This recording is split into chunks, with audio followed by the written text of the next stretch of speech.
Welcome to Naked Reflections, brought to you from the Wolf Institute. I'm Ed Kessler, and each week I'll be taking an in-depth look at the stories reported by our friends over at the Naked Scientists. What does the latest scientific stuff mean for the rest of us? Stay with us and find out. It's become one of the cliches of endless discussions about lockdown, how we've all got to know our neighbours better. It makes me wonder why it took a global pandemic to make this happen. Were we too self-preoccupied, busy or idle to pay attention to those around us? Neighbourhoods and the neighbours that make them are our topics this week.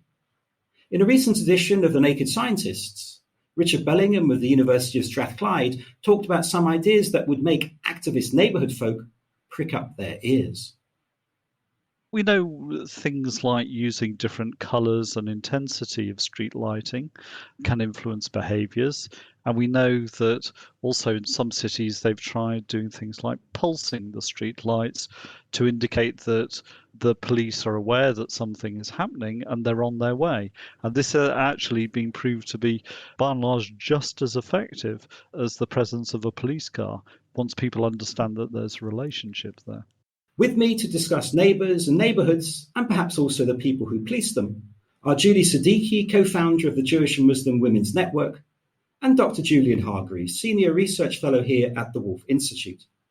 Julian is leading a project called the Wolf Diversity Study, which, amongst other things, thinks about our neighbourhoods and how much we think they're changing.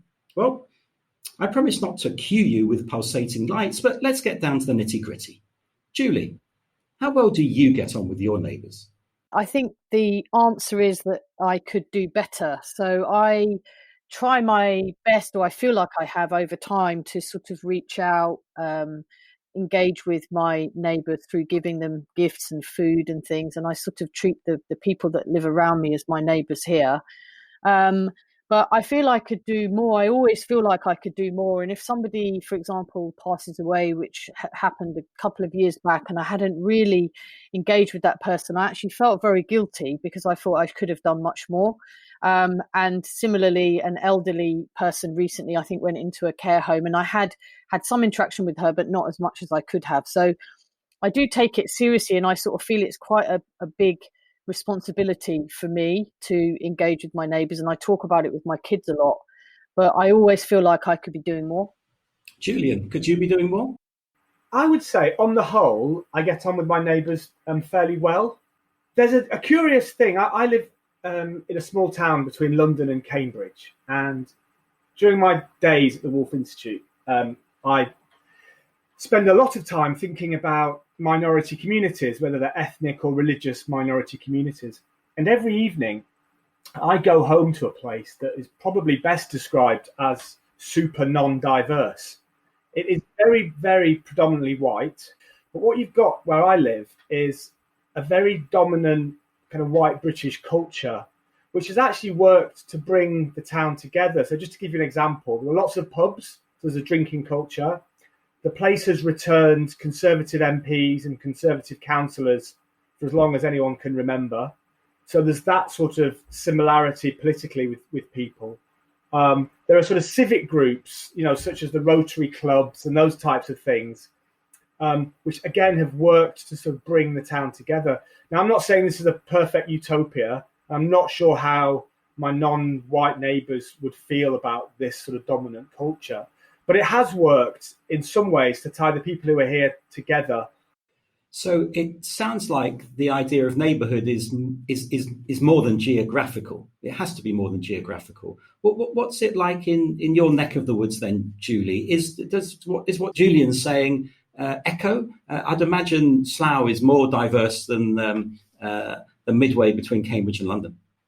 Yeah, I mean, it is diverse. And in fact, what Julian described there in terms of his relationship with his neighbours is similar to mine. So where I say I could do better, that's me being critical of myself. But in terms of knowing people's names and helping them and giving them things, that's all there.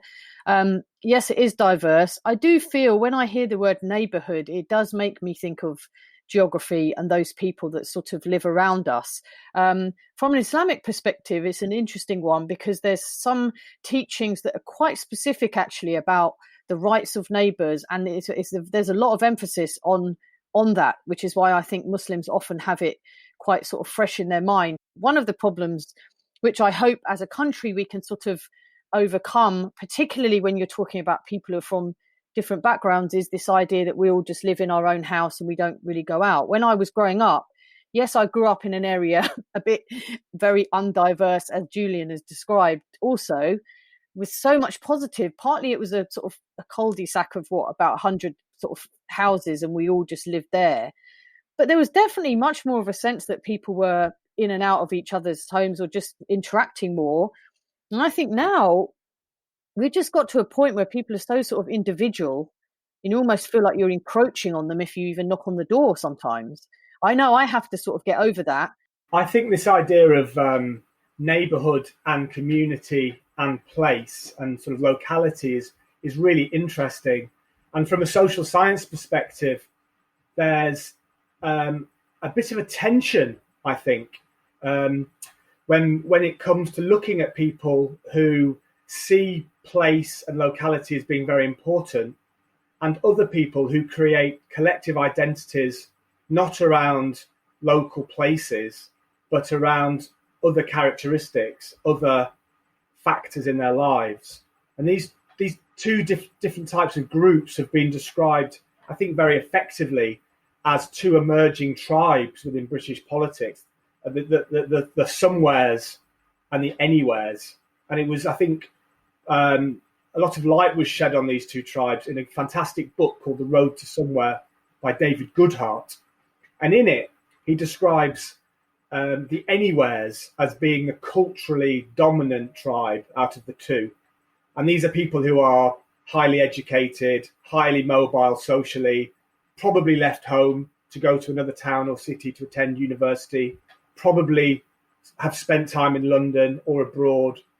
And they have a very different outlook to the somewheres who tend to be rooted in a certain place, perhaps educated to a lower level, perhaps more likely to have identities which are given to them by the anywheres. So we think about Yorkshire miners or Scottish farmers or the Geordie working classes, what David Goodhart calls ascribed identities. And this sort of tension between the two groups, I think, has perhaps been seen when it comes to things like the EU referendum, when it comes to local political activism and engagement. And you know what is to be done about this tension is probably beyond the scope of this podcast. But I think seeing those two groups, one which places a lot of value in geographical space, and the other group which tends not to, I think is a really interesting dynamic in the country at the moment. It's interesting, actually. Can I just say that I actually feel, if you take those descriptions, that I grew up as a somewhere person and am now an anywhere person. And that's interesting that you sort of put it like that, because I haven't really thought about it with those words before. Maybe I need to read that book as well, because I very much see the people I kind of grew up around, even in my own family, as, you know, sometimes there's a limit on, they limit themselves, or they feel that everything has to be very local. I think about my older sister, very much so, you know, in terms of her sort of, she was happy with being local, her daughter living up the road, her other daughter over there, or someone else that, you know, and I don't really relate to it. I feel like, you know, much as I, in one part of me as a mum now, I'd love to have all of my kids living about, you know, within a mile radius. That isn't going to happen, because we've already made them feel that they can and should go out and do what they need to do. And I also feel that's a benefit as well. Actually, the model kind of is becoming a little bit creaky. It's about 5 years old now, and it has been challenged on a few levels. Julie, I think what you've said about your own personal characteristics and outlook is maybe a combination of two, or seeing both sides. And I think also, if you look at the southeast of England, I think you've got some somewheres developing from a community of anywheres. You've got people who have moved to the southeast, who are now taking the advantage of the labour market, the housing market, the top universities, the top tech firms, the top accounting and law firms, etc. So these people are becoming rooted in the southeast and taking on sort of quasi somewhere attributes. Would you agree that the lockdown has actually reinforced our understanding of the local neighbourhood, the really local neighbourhood? There's been quite a lot of discussion about our understanding of community, but what impact has the lockdown had on neighbourhood? Julie? Yeah, I mean, look, I really have very much been thinking about this for the last few months, because I've seen it with my own eyes as well locally. And I sort of reached out. I've been doing a lot of work in interfaith spaces and things maybe outside of my area. And when this happened, because I was sort of home based more, I reached out to the manager of the food bank, etc., and said, what can I do? How can I be of use locally? And then I set about with a person I'd never met before, and actually we've still not really met in person, only much of it is on the phone and digitally, to help set up a mutual aid group here, which we didn't have. And the mutual aid model is fascinating and has been brilliant all over the country in terms of very, very localized community organizing, to the point where even in a town like ours in Slough, which isn't that big, we put out a call, do people want to help others in their local area? And then we split the town down and down to each individual area of the town, to the point where you want people to be introduced to neighbours literally on their street or the street next door to them that need help. It's been really powerful and very humbling. Even for me, I've discovered people that are sort of maybe slightly further down the road than I'm normally engaged with regularly, who I literally did not know lived there. And, a couple of them who are really struggling day to day, forget COVID, just generally, and this kind of exacerbated it for them. So I feel now a very, very sort of passionate advocate for let's all look again at kind of good old fashioned community organizing in that sense. And what does that mean? And very, very localized organizing. And these mutual aid models, are interesting because they've been used when there's flooding and things like that, and have really come into their own. We're halfway around the block. You're listening to Naked Reflections with me, Ed Kessler, and my guests this week are Julian Hargreaves and Julie Siddiqui. We're discussing the idea of the neighbourhood, and here's Richard Bellingham with another cunning plan to improve safety. This one is sometimes referred to as whitening lampposts. If light is whiter, for example, it means that it's actually easier to recognise people. And that means people feel less secure about engaging in criminal behaviour if the light is brighter and whiter. Also, if the light is brighter, it means that the general public also feel more secure about using the streets in ways that are more constructive, more comfortable. And if there are more people on the streets, it's actually less likely that person-to-person crimes occur in the first place. Some years ago, I wanted to write a book called The Theology of Street Lighting. I visited Stamford Hill, where there were very strictly practicing Muslims and Jews who came together to go to the council to ask for better street lighting because they were concerned about their children walking home on their own. Now, Julie, you work in Muslim-Jewish relations. What neighbourly activities are going on between Muslims and Jews? Yeah, I would probably say not enough, specifically between these two groups. Actually, you mentioned Stamford Hill is probably quite unique anyway in the country, it seems to me. And yes, while there is activity, as you've just mentioned, it seems, where they go and represent together to a local authority, or they sit on different boards and things, which I think is very positive. Actual interaction and friendship in groups like that is not really happening enough. So that example you give in Stamford Hill, yes, there is some interaction, but I'm not sure you could say there's friendship developing between families, for example. It's a bit more formal. What we have found is through the work of Nisan Hashim, for example, which is trying to work between these communities through women, really trying to say to people, get to know each other as friends. For example, don't talk about Israel from point A because it doesn't work. Actually build the friendship and the trust. And what does that mean? It's like any friendship and relationship. Put the work in, invite people to each other's houses. You end up getting to know each other as real friends. Then all the stuff that you might want to talk about or not comes up. Julian, you've looked into the question of friendship, haven't you, in some of the research you've been undertaking? Yes, I've been thinking a lot about friendship recently. And what Julie has just said, I'm sort of fascinated by, actually, because this notion of friendship, between different groups, is something which, on a common sense level, feels important, feels significant.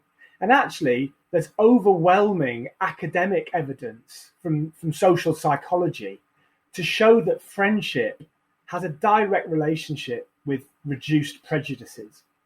Now, when you turn to the government's efforts for these things, whether it's national or local, if you think about these big government projects like social cohesion, integration, counter-extremism, all these big kind of buzzy buzzwords and projects, the role of friendship within them is strangely underplayed.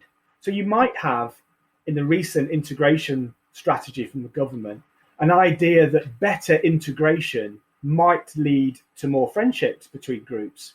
But you don't hear many policymakers saying that better friendships between groups might lead to improved integration. It's always as if somehow the friendship element is the output, the outcome, the consequence, not the driver of better relations. But I think what Julie says, and I don't mean to speak for her, but it sounds like you're slightly countering that notion. And actually, if friendships can be developed amongst willing individuals, then perhaps stronger ties between the groups they represent or the backgrounds they represent might be encouraged and improved. And I think that role of friendship is much undervalued within policy circles. Yeah, I mean, we've certainly within the Sana Schumann over the years that I've seen, for example, interfaith work, I've often felt, and I look back, I never sort of dismiss any, because I think all of it is noble and brilliant, and there's always good that comes from everything. That's how I see it anyway. People are making an effort. But what I have felt is that interfaith work has often been more on a meeting level or a bit more formal, or people approaching a government initiative together or whatever. Whereas actually, if you go right back to what I would consider to be basics and make it all about friendship, which is what we've tried to do with Nisana Schumann, it is working. And part of it, I think, is because once you become actual friends with someone, i.e. you go out for a coffee, you go to the cinema, you do the things that friends do, you very quickly realize that we're all the same in many ways underneath, and we are different. We respect it. We learn about each other's differences. We respect all that. But a lot of the basic fundamentals about being a human being, about being a parent, about, being in a neighborhood. What do you worry about? Where are you going to park your car? Have you got enough money to go on holiday? Where are your kids going to school? Are you going to get into the grammar school? What, all of that stuff. How's your career, your work-life balance? Those things come out when you discuss it as friends. Then you can build on that, and the trust and all of the things that come with the friendship are there. So I'd like to see exactly what you said, flip it and make that the thing. And the rest of it, I think, follows much better. I could not agree more. And the overwhelming evidence backs that up all the way. One development in recent years that we've all noticed is the growth, literally the growth, of these massive tower blocks. What impact do they have on neighbours today, but also in the future? Julie? Yeah, I mean, I've thought about this. When I see them, I sometimes sort of cringe, because I think, gosh, what are we creating? In a way, we seem to have, anyway, over time, got rid of the idea of big tower blocks and took them down and tried to build different sorts of housing. And now we're seeing them re-emerge again. And I go through parts of London in particular and look at them and think there's no space in between one block and another. There's very little green of anything. There's no communal space whatsoever. So it's actually going to be, I think, hard, and people need to work very hard to make sure that within those blocks, even though you can fit masses of people in, it seems, that seems to be the goal in a way for these private developers or whatever, we need to make sure that we don't just leave them to it, because I'm not sure that people are going to necessarily connect, even though they're very close together. You open your door, you go out, you do your work, you come back, you shut the door. There's a very real possibility, I think, and is already happening, where people just keep themselves to themselves. I'm not sure how positive that's going to be. And it also brings up a thought to me about Grenfell and the Grenfell Tower.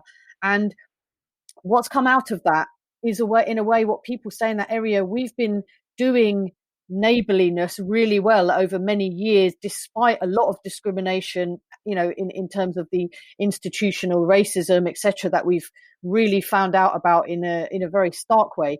The connection and the love, in a way, that people had for each other in that tower is quite phenomenal, actually. That's why it was even more heartbreaking and tragic to see it on every level, because it literally has destroyed that community and that neighborhood within that tower, and then also the impact it's had on wider. And I think that most people who don't live in neighborhoods like that have not really understood it properly. And there's all sorts of stuff about it being, the most well-off borough in the country in some ways, and in other ways you've got a poor and a rich and all of that. So it brings out all of that. But I just think this feeling of neighborhood, and that has been strengthened even more, of course, after what happened.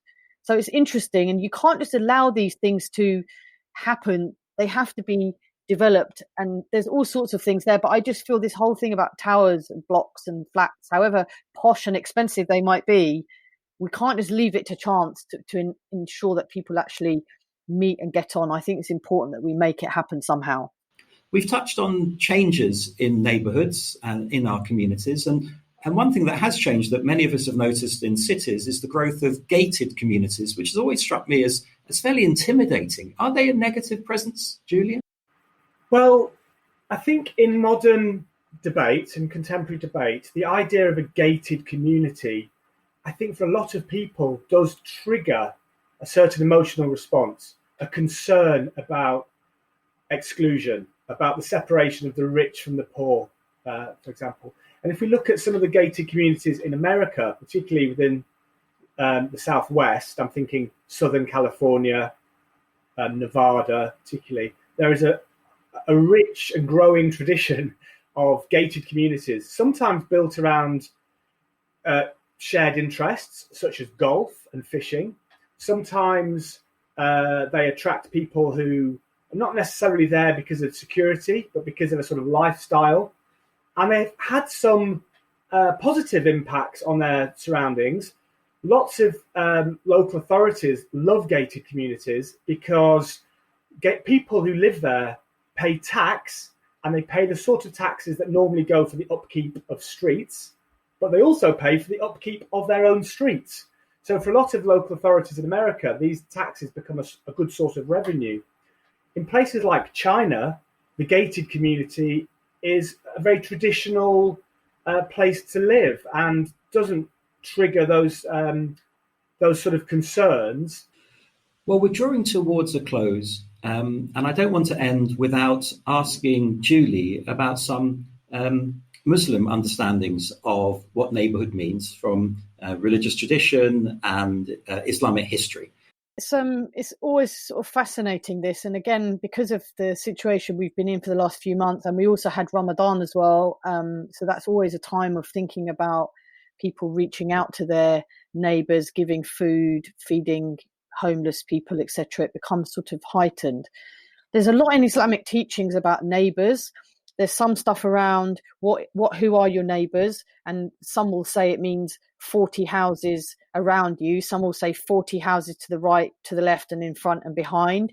So I think people's understanding of who their neighbours are is quite personal in a way, because it depends on physically where you actually live. But the concept is very much there. And there was once, and more than once, but there's lots of teachings from Prophet Muhammad about neighbours, and he once is quoted as saying that Angel Gabriel, who of course the understanding for Muslims is that Gabriel brought the revelation from God through Muhammad to the rest of us through the Quran, and Muhammad actually said, I thought that Gabriel was mentioning neighbours so much, essentially, that they would become like an heir, meaning that part of your inheritance had to be given to your neighbours. They had rights over you. So there's definitely this very, very strong concept in Islamic teachings about neighbours having rights over you. And that's where I feel often people then feel there's a responsibility. And there's also something very powerful, which I'll end on, which is about making sure that your neighbours feel safe from you. So, I sit here right now thinking about who do I see as my neighbours, certainly in this immediate area where I live.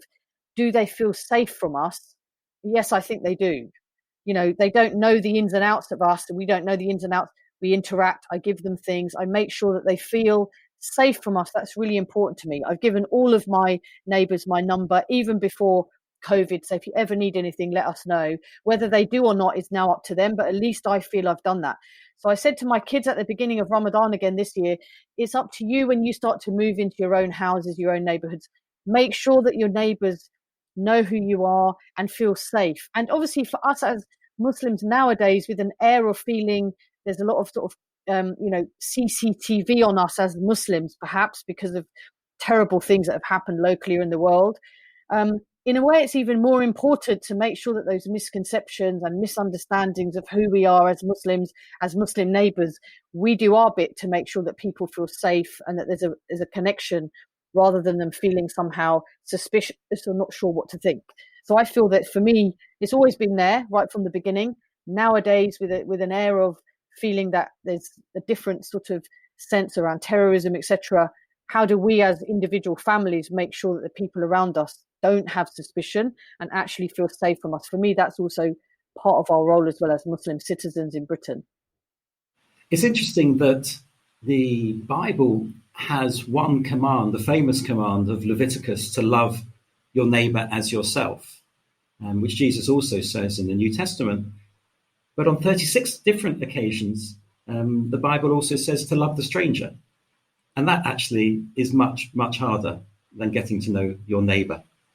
But I'd like to leave you with a brief account of how I understand some neighbourhoods worked in the Balkans during the Ottoman era.